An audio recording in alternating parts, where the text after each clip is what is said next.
오늘 소개해드릴 책은 부자 되는 책 읽기입니다. 지은이는 오이완, 출판사는 금토. 금토일이 제일 즐겁잖아요. 출판사 이름이 금토라는 게 조금 재밌네요. 부자들은 모두 책을 엄청나게 읽는다. 세상의 흐름을 먼저 알고 올라타기 위해. 돈은 세상을 움직이는 혈액임을 잘 아니까. 제1장 유익한 사람에게 돈이 모여든다. 제2장 세상의 눈부신 변화를 앞에서 보라. 제3장 인간을 배우면 돈의 미래가 보인다. 먼저 부자의 운을 담을 그릇이 되어라. 남을 위하는 사람이 더 큰 부자가 된다. 책을 많이 읽으면 세상의 흐름을 안다. 부자는 태어나지 않고 길러진다. 동학의 의병장이 금융문맹 퇴치법. 인식 1g을 바꾸려면 교육 1T가 필요하다. 한반도 경제통합으로 세계 2위 부국을 스마트폰으로 폭발하는 인류의 학습 능력. 미래의 모든 기회는 게임 안에 있다. 로봇에게 일자리를 먼저 빼앗기는 직업. AI 시대를 앞서서 나갈 인간다움. 인류는 새로운 공간을 찾아 달려나간다. 플랫폼 바다에서 익사하지 않으려면 자신을 알리는 사람이 몸값을 올린다. 세계 질서의 대격변이 닥쳐온다. 심각한 위기 속에 기회가 숨어있다. 앞으로 엘리트는 혁신가를 이길 수 없다. 인간은 입만 열면 거짓말을 한다. 구글이 밝혀낸 인간의 충격적 욕망. 놀라지 마라. 짧은 명상이 행운을 부른다. 네, 이 책은 책벌레 아빠의 쌍둥이 딸 동공부 오인환 씨가 지으셨는데요. 도서 인플루언서시고 제주도 서귀포시 남원에서 출생해서 지금도 살고 계신다고 하네요. 농업 선진국 뉴질랜드에서 유학해 농업 경영과 마케팅 공부를 하고 현재 중견 리테일 브랜드 창업 멤버로 일을 하셨다네요. 1호점으로 시작해 2호점, 3호점, 4호점을 내고 직수입과 유통, 도매업으로 확장하는 전 과정을 함께 했다고 하시네요. 사업의 성장이 나의 성장과 직결된다는 사실을 깊이 체험하고 고향으로 돌아와 생산 과잉에 들어선 감귤 수출부터 시작해 무역, 교육, 농업 3가지 사업을 이끌고 있다고 하네요. 누구에게도 구속받지 않고 자유롭게 내 책임, 내 힘으로 일어서는 것을 목표로 7부 능선에 올라섰다. 알아야 이긴다. 많은 책을 통해 의식을 깨우고 지식을 넓히며 근거가 확실한 자신감을 키웠다. 책에서 발견한 귀중한 보물을 모두에게 알리기 위해 책 읽기와 책 쓰기에도 매진 중. 바쁘고 숨차다. 그래도 얻는 게 많다. 출간서적으로는 앞으로 더 잘 될 거야. 생각의 빛. 촌스러워도 괜찮아. 마음의 세상. 쓰면 이루어진다. 생각의 빛. 네, 인스타그램과 메일, 블로그도 운영하고 계시네요. 네, 한번 목차를 살펴보겠습니다.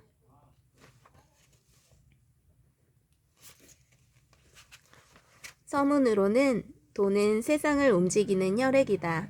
제1장 유익한 사람에게 돈이 모여든다. 먼저 부자의 운을 담을 그릇이 되어라. 거대한 칼날 위를 달리는 인플레이션. 남을 위하는 사람이 더 큰 부자가 된다. 책을 많이 읽으면 세상의 흐름을 안다. 동학 의병장의 금융문맹 퇴치법. 풍요가 인간을 억압에서 풀어준다. 부자는 태어나지 않고 길러진다. 인식 1g을 바꾸려면 교육 1T가 필요하다. 부자는 기회를 보고 빈자는 장애물을 본다. 행운에서도 불운에서도 품위를 잃지 말라. 소유의 시대에서 접속의 시대로, 전쟁에서도 최고의 무기는 돈이다. 한반도 경제통합으로 세계 위의 부국을, 사제한 독일과 거만한 일본의 엇갈린 운명, 명말하고 매 순간 달리는 것은 아니다. 제2장 세상의 눈부신 변화를 앞에서 보라. 스마트폰으로 폭발하는 인류의 학습 능력. 미래의 모든 기회는 게임 안에 있다. 로봇에게 일자리를 먼저 빼앗기는 직업. AI 시대를 앞서서 나갈 인간다움. 인간의 뇌와 인공지능을 결합한 융합지능. 인간이 만든 AI가 인간을 지배한다. 지금 당장 유튜브를 시작해야 하는 이유. 인류는 새로운 공간을 찾아 달려간다. 플랫폼 바다에서 익사하지 않으려면 온라인과 오프라인이 사이좋게 발전한다. 자신을 잘 알리는 사람이 몸값을 올린다. 세계 질서의 대격변이 닥쳐온다. 심각한 위기 속에 기회가 숨어있다. 내 방에 앉아서 세계를 상대한다. 제3장 인간을 배우면 돈의 미래가 보인다. 앞으로 엘리트는 혁신가를 이길 수 없다. 전 세계도 목성에서 보면 점 하나일 뿐. 인류 문명의 불균형은 총 균 셋 때문이다. 인간의 입만 열면 거짓말을 한다. 구글이 밝혀낸 인간의 충격적 욕망. 기계가 인간을 이기지 못하는 이유. 본질 꿰뚫어 보는 성각자의 마음 공부. 상처받은 영혼을 위한 가르침. 감염병. 근절이 인류에게 진짜 이로울까? 모든 것은 호추로 시작되었다. 주먹도끼가 진정 아름다운 이유. 이제는 글쓰기가 실력인 시대다. 놀라지 마라. 짧은 명상이 행운을 부른다. 언제 어디서든 노할 줄 알아야 한다. 네, 여기까지가 목차였고요. 서문을 한번 살펴보겠습니다. 돈은 세상을 움직이는 혈액이다. 그리스 철학자 소크라테스와 중국 사상가 장자는 책을 많이 읽지 말라고 가르쳤다.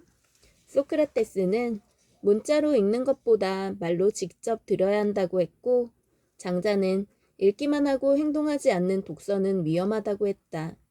아는 것보다 실천하는 것이 더 중요하다는 뜻이다. 기억 실험을 개척한 독일 심리학자 헤르만 에빙하우스의 연구 결과를 듣지 않더라도 일정 시간이 지나면 사람의 기억력은 서서히 망각한다. 어제 읽은 것조차 얼른 기억하지 못하는데 몇 달 전 읽은 책이 머리에 남아있을 리가 없다. 하지만 망각할 것조차 아예 없는 상태보다는 꾸준하게 망각해가는 상태가 조금이라도 낫지 않을까? 망각해가는 매 순간을 아쉬워하며 재빨리 활용하는 때도 있을 것이고, 창조는 모방이다. 창조했다고 믿는 모든 것은 타인이 수많은 경험과 생각으로 만들어진 복합적인 모방체일 뿐이다. 뉴턴의 만류인력은 독일 천문학자 요하네스 케플러가 없었다면 존재할 수 없었고, 케플러의 타원의 법칙은 스승인 티코 브라헤가 당대 최고의 천문 관측 기록을 남긴 덕분이다. 세상은 타고난 사람들에 의해 이끌려간다. 그들은 다른 사람이 노력으로 따라잡을 수 없는 엄청난 능력을 부여받은 경우가 많다. 역사 속의 그런 천재들은 자신의 이야기를 책에 담아두었다. 그 책을 열면 누구나 그들의 천재성을 모방할 수 있다. 책을 많이 읽고 사색하면 정보는 기억에서 사라지더라도 감각은 무의식 속에 저장되어 일생 무의식적으로 작동한다. 대한민국은 자본주의 국가다.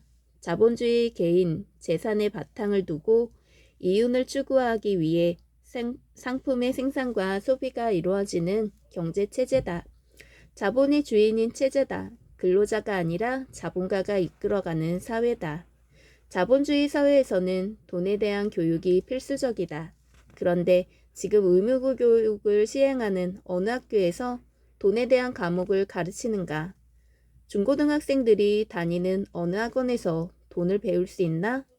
자본주의 사회의 주인인 자본가가 되는 방법이나 창업을 위한 창의력은 어디에서도 가르쳐주지 않는다.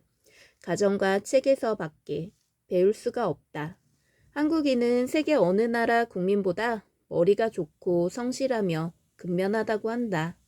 2019년 통계청 발표에 의하면 한국 근로자는 미국과 일본 근로자보다 연간 200시간을 더 일한다.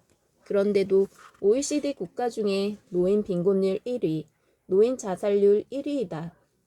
돈에 대해 배우지 않았기 때문이다. 자본주의 사회에서 살고 있으면서도 자본이 일하게 하는 시스템을 이해하지 못하고 돈과 멀어지는 삶을 살아왔기 때문이다. 경제적 자유를 얻으려는 노력은 건강한 신체를 유지하기 위한 노력과 비슷하다. 날마다 운동을 해야 건강한 신체를 유지할 수 있는 것처럼 날마다 부자가 되는 생활 습관을 유지해야 가능한 일이다. 한국에 동학개미 운동을 불붙이고 동학의병장에 오른 메리츠 자산운용가 이정복 대표의 주장이다. 그는 아이들이 사교육비 지출을 당장 멈추고 그 돈을 아이의 경제 독립을 위해 주식으로 전환해 자본가의 길을 갈 수 있도록 만들어야 한다고 강조한다.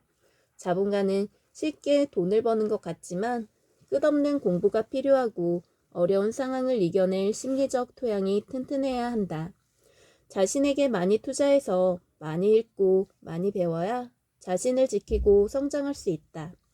일반 회사들의 임금 상승률은 인플레이션에 미치지 못하는 경우가 많다. 특히 근래와 같이 저금리의 양적 완화라는 쌍두마차로 시장에 돈이 마구 풀린 이후에는 세계는 더욱 명확해진다. 앞으로 심각한 양극화 위기가 올 것이다. 그런 위기에 살아남기 위해서라도 우리와 후세들은 더욱 돈에 대해 배워야 한다. 돈은 세상을 움직이는 혈액이다. 돈을 공부하는 것은 세상을 공부하는 것이다. 세상을 공부하기 위해서는 이 세상을 구성하는 모든 분야에 관심이 필요하다. 돈의 미래를 알기 위해서는 세계 경제가 나아가는 흐름을 알아야 한다. 경제와 역사, 인문학, 사회, 심리 등을 고루 이해하고 세계 산업의 미래를 예견해서 모든 것을 융합할 수 있어야 돈의 흐름을 알고 앞서서 그 위에 올라탈 수 있다.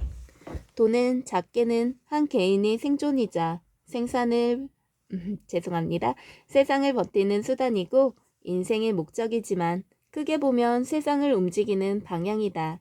계율의 흐름에 절대적인 영향을 받는 송사리들은 자신이 나아갈 수 있는 방향과 거리 안에 한정되어 살아간다. 그러나 바다의 큰 흐름을 알고 있는 고래나 상어는 계율의 작은 흐름 따위에 연연하지 않는다. 책을 읽는다고 저절로 부자가 되는 것은 아니다. 하지만 부자들은 모두 책을 읽는다. 그것도 아주 지독하게. 그 이유는 분명하다. 세상의 앞날을 알기 위해서다. 5년 후, 10년 후 세상을 알고 경제의 흐름을 이해하기 위해서다. 돈을 버는 감각은 타고나는 것이 아니라 길러지는 것이다. 돈의 감각을 기르는 가장 빠른 길은 책 읽기다. 미국의 최고 부자 중 하나인 마이크로소프트의 빌 게이츠는 어린 시절부터 매일 방에 틀어박혀 책만 읽었다. 10살이 되기 전에 이미 백과사전 한 권을 다 읽고 집 근처 공립도서관에서 열린 독서 경진대회에서 아동부 1등과 전체 1등을 차지했다. 어릴 적 나에겐 정말 꿈이 많았다. 그 꿈 대부분은 많은 책을 읽을 기회가 있었기에 가능했다. 다시 한번 강조하건대 자본주의 사회를 살아가기 위해서는 가장 중요한 것은 자본이다. 자본은 곧 돈이다. 돈이 있어야 무엇이든 할 수 있다. 돈이 없으면 아무것도 할 수 없다. 인간의 행복은 돈과 관련이 없다는 말이 아무리 옳다 하더라도 자본주의 사회에서는 자본이 없으면 모든 게 불가능하다. 그러므로 돈이 없어도 행복할 수 있다는 말은 거짓이다. 이 책은 돈에 관한 책뿐만 아니라 역사, 인문, 심리, 뇌과학, 4차 산업혁명, 바이오 산업 등 전 분야를 망라해 부자의 길을 가려면 꼭 알아야 할 책 이야기를 들려준다. 돈은 경제학만으로는 실체를 알 수 없고 인간과 자연, 문화, 기술, 과학 등 다양한 분야를 터득해야 제대로 파악할 수 있다. 돈 공부는 인터넷과 유튜브로도 할 수 있지만 가장 좋은 방법은 활자를 통해서다. 책으로 하는 공부는 인터넷으로 할 때보다 훨씬 체계적이고 깊이가 있다.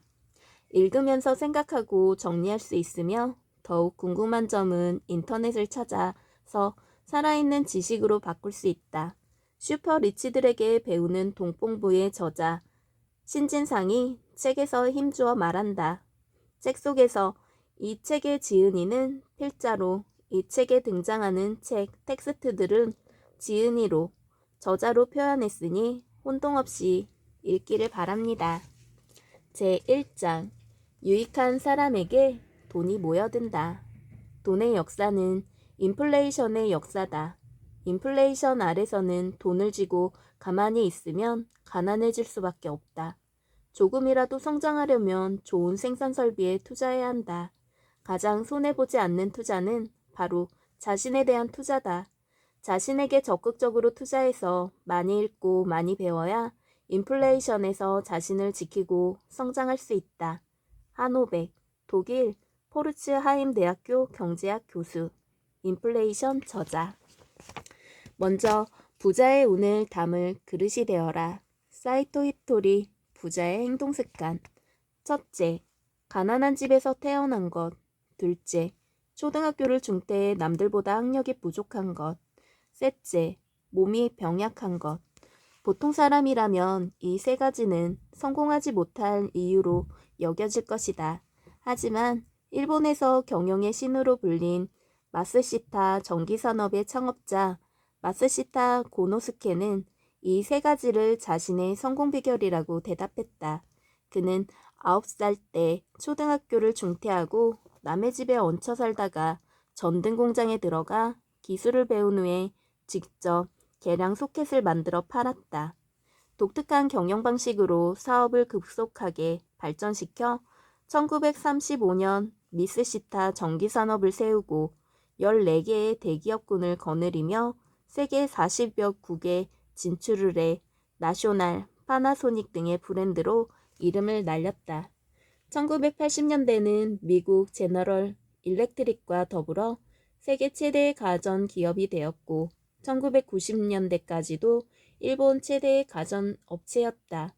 유니버셜 픽처스의 모회사인 MCA를 인수해 할리우드까지 진출하기도 했다. 또 일본의 젊은 지도자들을 양성하는 개인 교육기관인 마쓰시타 정경숙을 설립해 일본 총리를 비롯해 국가의 많은 대들보를 길러냈다. 1. 안전을 의식하지 않는 모험심. 2. 자신이 몸담아 보지 않는 미지의 세계에 대한 호기심과 개척 욕망. 3. 남들이 하지 않는 일에 대한 도전. 이 세 가지는 보통 사람이라면 성공을 위한 필수 조건으로 받아들일 것이다. 하지만 이는 반대로 실패를 위한 필수 조건이 될 수도 있다. 세상은 마음먹기 나름이다. 이처럼 모든 것은 결과 편향적이다. 그러함에도 성공의 중요한 요인 중에 공감되는 이야기가 있다. 부자의 행동 습관. 저자 사이토 히토리는 부자가 되기 위해 중요한 요인으로 운을 꼽았다. 노력과 실력은 성공의 필요 충분 조건이 아니라 필요 조건은 될 수 있어도 충분 조건은 될 수 없다. 성공한 사람들에게는 가장 중요한 것이 운이었다. 운 말고 가난한 집안 사정이나 부족한 학력, 병약한 몸 같은 것은 아무런 장애도 될 수 없었다. 마찬가지로 노력과 끈기, 인내심도 성공의 열쇠는 아니다. 노력과 실력이라는 두 가지 필요 조건을 충족시키고 있을 때 운이 돌아와 기회가 만들어지면서 부자가 되는 것이다.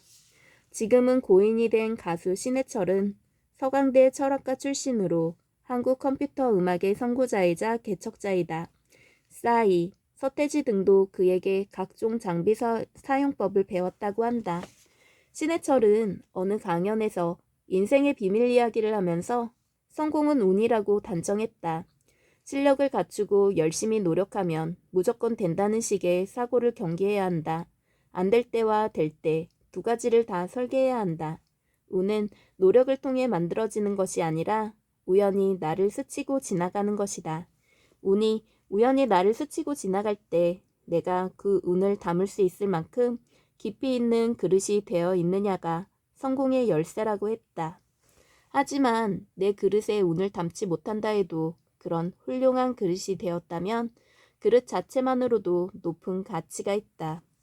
그는 간송미술관에 소장되어 있는 국보 제68호 청자상감 운학 문매병을 예로 들었다. 고려청자를 말할 때면 가장 먼저 소개되는 이 그릇은 속에 아무것도 채우지 않아도 그 자체만으로 예술이 되어 1,000억 원 이상의 가치를 가진다고 했다.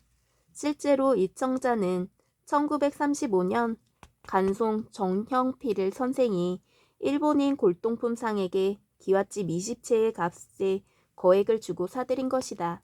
세종대왕이 꿈꾸던 만백성을 위한 글인 한글은 세종이 살아있던 당대에는 결코 번영하지 못했다.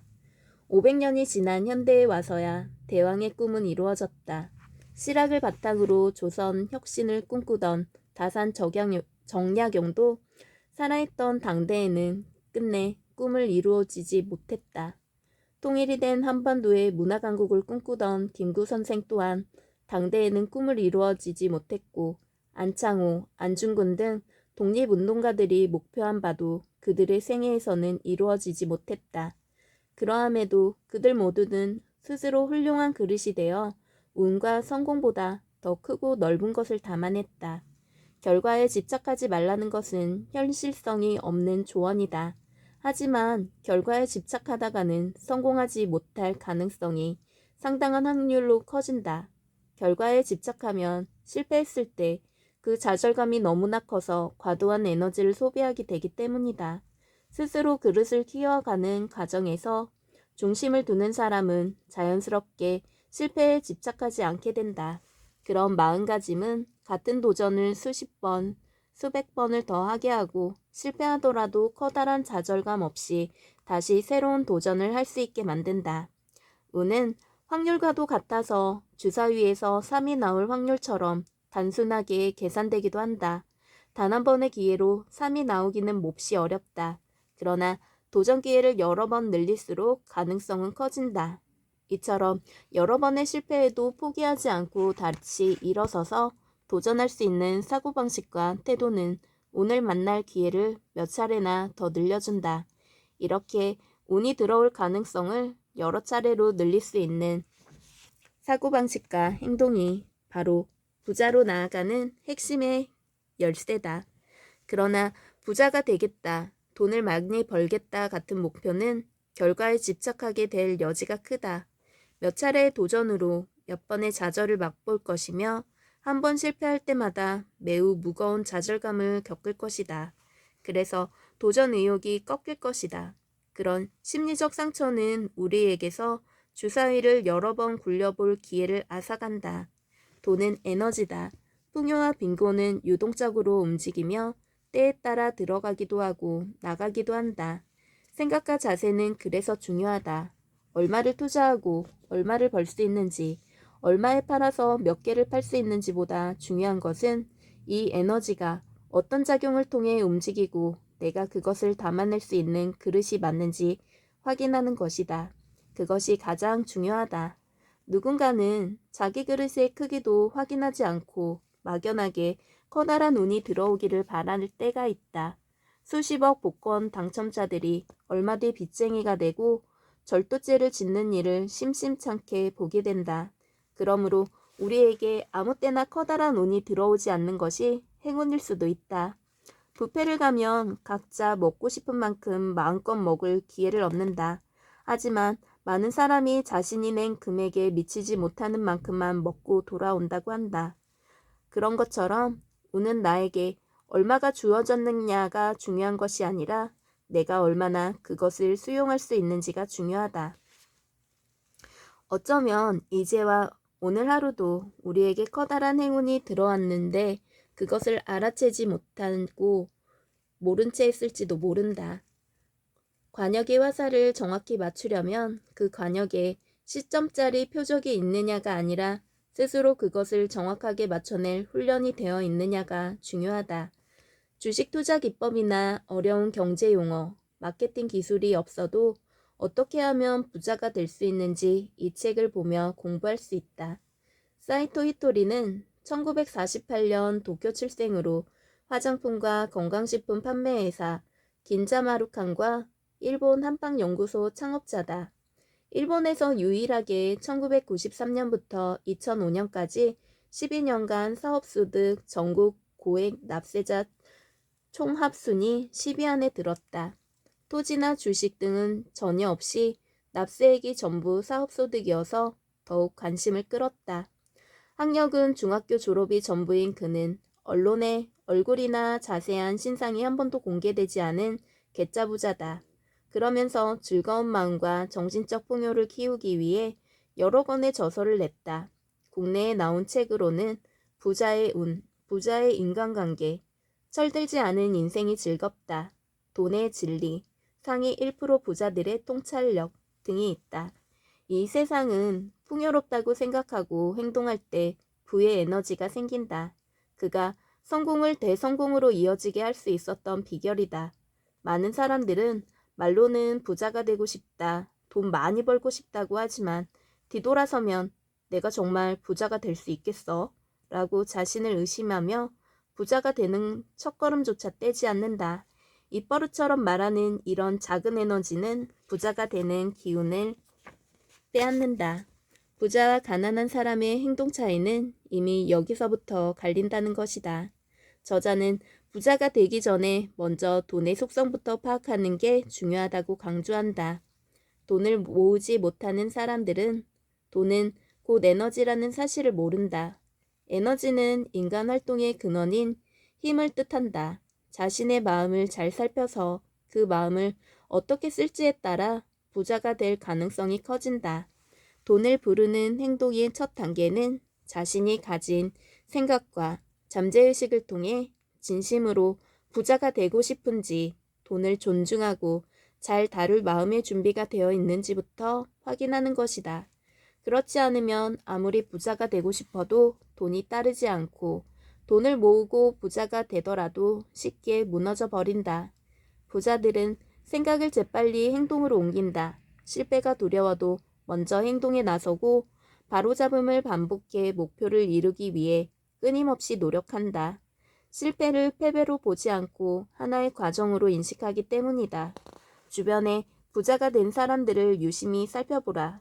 그들이 자신의 잠재력과 기회를 통해 성공을 만드는 데에는 이런 인생의 원리가 숨어 있다. 생각에는 엄청난 힘이 숨겨져 있다. 마음속에 신을 불러내면 기적이 이루어진다. 생각이 가난하면 결코 부자가 될 수 없다. 사람은 자신이 뿌린 대로 거둔다.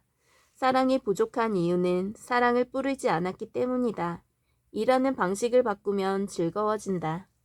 째째하게 생각하면 째째한 일만 일어난다. 공상에 씨앗을 뿌리면 공상맞은 변명만 하게 된다. 행복을 옆에 사람들에게 나누어 주면 주변까지 밝아진다. 저자가 말하는 이 책의 포인트 중 일부다. 거대한 칼라리를 달리는 인플레이션, 하노백, 우르반 바허, 마르코 헤르만, 인플레이션. 돈이 최고다. 이 말이 바로 자본주의라고 생각하는 사람들이 많다. 사전적 의미로 보면 자본주의는 사유재산제에 바탕을 두고 이윤 획득을 위해 상품의 생산과 소비가 이루어지는 경제체제이다. 현대에는 지극히 당연해 보이는 이 경제체제의 핵심도 역사적으로는 결코 당연하지 않았다. 조선시대에는 암거래를 하거나 경계를 넘어온 자는 사형으로 다스린다라는 글이 새겨진 약조찰비를 부산에 있는 외관 앞에 세우기도 했다. 실제로 이 비가 세워진 뒤 한 일본인이 인삼을 밀무역하다 사형당한 일도 있었다. 국가나 공동체의 이념인 개인의 자유와 권리보다 더 중요시됐던 중세시대의 국가는 왕조를 중심으로 한 전체주의의 형태였다. 국가는 권력의 핵심인 군사력과 경제력의 사유화를 절대 인정하지 않았다. 전체주의에서 경제활동은 모두 국가의 몫이었고 이를 조금이라도 침범하는 것은 반란과도 같은 의미로 엄하게 다스렸다. 자본주의에서 생산의 핵심은 노동력이 아니라 생산수단이다. 일 잘하는 근로자보다 사유화된 생산수단이 더 중요하다. 회사를 위해 오래 일해온 근로자보다 단 하루라도 회사 주식을 소유한 자가 회사의 소유주가 되는 권리를 가진다. 현대와 같은 자본주의가 이루어지기까지 어떤 과정들이 있었을까? 자본주의는 사회와 문화의 여러 요소가 오랫동안 복합적으로 축적되어 이루어진 현상이다. 개인의 소유를 인정받은 기업들이 자유롭게 생산과 판매 활동을 하며 이를 허가해준 국가에 세금을 내는 지금의 형태에 이르기까지 숱한 곡절이 있었다. 자본주의는 인간의 탐욕에 기반을 두고 있다는 사실을 알 수 있다. 지폐의 역사를 보아도 그렇다. 지폐는 아무런 가치도 없는 작은 종이에 불과하다. 이런 작은 종이가 어떻게 재화와 교환하는 가치를 얻게 되었을까? 이는 황금을 향한 인간의 탐욕에서 출발했다. 황금을 아무리 좋아한다고 해도 자유롭게 소유하기는 쉽지 않은 일이었다. 보관도 어렵고 거래도 어려우며 휴대는 더욱 어려웠다. 그래서 사람들은 금세공업자를 이용하기 시작했다. 금을 세공업자에게 맡겨놓고 보관증을 받아서 이것을 금 대신 소유하는 것이다. 이 보관증은 언제든 금을 찾아 사용할 수 있는 권리를 지니고 있었다. 사람들은 금을 직접 거래하기보다 편리하게 보관증을 거래하기 시작했다. 이렇게 해서 인류 최초의 은행과 지폐가 생겨났다. 보관증을 은행으로 가지고 가면 언제든 금으로 바꿔주는 금태환 제도는 상당히 오랜 기간 통용되었다. 이런 금본위제는 2차 세계대전 때까지 유지되었다가 1944년 미국 뉴햄프셔주의 브레턴 우주에서 열린 브레턴 우주 협정을 통해 막을 내렸다. 이 국제통화협정 제도는 44개국이 참가한 연합국 통화금융회의에서 탄생했다. 이 협정에 따라 국제통화기금 IMF가 국제부흥개발은행이 설립되었다. 브레턴 우주의 협정을 통해 금고에 고정되어 있던 회파의 가치는 유동성을 지니게 되었다. 이런 유동성은 환율이라는 형태로 다른 나라들과 가치관계를 정립했다. 실질 가치가 없는 지폐가 브레턴 우주에서는 금으로부터 독립할 수 있었던 것은 성숙한 자본주의의 힘이었다. 이 무렵 인간의 탐욕은 아무런 생산활동을 하지 못하는 반짝이는 광물이 아니라 불타는 지하자원인 석유로 옮겨갔다. 석유는 금과 다르게 꾸준히 소비되며 수요를 발생시켰다. 수요가 많아지자 생산품 가격이 올라갔다. 생산품이 꾸준히 소비되면 수요와 공급이 적정 수준에서 조절된다. 이런 수요와 공급의 곡선에 의해 적정 가격이 형성되고 다시 생산량 증가와 소비 증가가 거듭되면 인플레이션이 발생한다. 인플레이션은 물가가 큰 폭으로 오르는 것을 말한다. 필자는 인플레이션의 요인은 인구 증가라고 생각한다. 산업혁명으로 폭발한 생산력을 더욱 폭발적인 인구가 흡수할 수 있다. 인구가 증가하고 시장이 넓어지면 수요가 많아지고 공급보다 수요가 많아지면 물가가 상승한다. 자본주의는 소비를 기반으로 성장한다. 소비하지 않으면 물가는 상승하지 않는다. 20세기 초 서구 열강들은 어느 나라나 식민지를 두고 있었다. 식민지는 저렴한 자원과 노동력을 지원할 수 있는 공급처이자 생산된 물품을 판매할 수 있는 소비시장이었다. 꾸준한 소비가 자본주의를 지탱하던 시기에 식민지 쟁탈은 국가의 당연한 필수 과제였는지도 모른다. 이런 식민지 쟁탈은 세계 1차 대전을 불러일으켰다. 서구 열강들은 어떻게든 명분을 내세워 식민지 쟁탈 전쟁을 벌였고 여기서 독일이 항복하면서 해외 식민지를 모두 포기하고 막대한 배상금을 부과받았다. 독일이 국내 경제를 지탱하던 식민지를 잃고 배상을 위해 화폐를 무분별하게 찍어내자 엄청난 초인플레이션이 닥쳐왔다. 살인적인 초인플레이션과 재정 파탄, 통화 위기, 대량 실업에 시달리다 못해 이를 타개하기 위해 독일이 나치가 등장했다. 나치에게는 일자리 창출과 화폐 회수가 절대적인 목표였다. 나치는 유대인을 학살해 일자리를 빼앗고 재산을 몰수했다. 이때 희생된 유대인의 수가 600만 명이고 몰수한 재산이 1인당 6천에서 7천만 원 정도였다고 하니 유대인을 탄압할수록 독일의 경제가 일어서게 되는 것이었다. 이렇게 보면 유럽의 근현대사는 인플레이션의 역사라고도 할 수 있다. 이런 인플레이션의 핵심을 안다면 근로자보다는 자본가가 될 수밖에 없다. 우리는 걸어온 길을 모르고 걸어갈 길을 알 수 없다. 자본주의의 구조상 임금 상승이 인플레이션을 초월할 수는 없다. 임금을 받아 돈을 모아둔다면 틀림없이 화폐 가치 하락에 따른 손해를 보게 될 것이다. 임금 상승률이 언제나 물가 상승률에 미치지 못한다고 세상을 탓하지만 자본주의의 역사를 안다면 이것은 당연한 일인지도 모른다. 이 책은 필자가 성인이 되어 읽은 책 중에서 최상위로 여기는 몇 안 되는 책 중 하나다. 역사, 문화, 경제를 비롯해 많은 분야를 다루고 있는데 후반부로 가면 자기계발 영역까지 나온다. 아무것도 하지 않고 가만히 있으면 가난해질 수밖에 없는 인플레이션 구조 속에서 조금이라도 성장하기 위해서 좋은 생산 설비에 투자해야 한다. 이 중 가장 손해를 보지 않는 투자는 바로 자신에 대한 투자라고 저자는 조언한다. 자신에게 많은 투자를 해야 많이 읽고 많이 배워야 인플레이션 속에서 자신을 지키고 성장할 수 있다. 이 책은 부자들이 인플레이션으로부터 돈을 보호하는 법, 저금리 시대에서 수익성 있게 투자하는 법, 위기의 노후를 현명하게 설계하는 법까지 소개한다. 지난 2000년간의 세계 경제의 흐름부터 오늘날 소시민들의 가계 경제에까지 영향을 미쳐온 인플레이션에 대한 거대하고도 놀라운 통찰이 펼쳐진다. 현대를 살아가려면, 특히 생활의 여유를 가지고 잘 살아가려면 반드시 읽어야 할 책이다. 저자 하노백은 독일의 투자가, 은행가, 경제기자, 경제학 교수로 활동하는 경제학자로 마인츠 대학교를 졸업하고 그곳에서 박사학위를 받았다. 독일 최고의 일간지 프랑크푸르터 알게마이네 차이퉁에서 8년간 경제 전문 기자를 거쳐 포르츠하임 대학교 경제학과 교수로 재직 중이다. 중요한 경제 이슈가 생길 때마다 독일 유명 신문과 방송이 가장 먼저 찾는 경제학자인데 그리스 금융위기 때 질서 있는 디폴트와 이후의 구조조정을 주장해 더욱 위상이 높아졌다. 인플레이션은 나라 전체를 파멸로 모는 것은 물론 세계 경제의 큰 흐름을 뒤바꾸는 파괴력을 지니고 있다.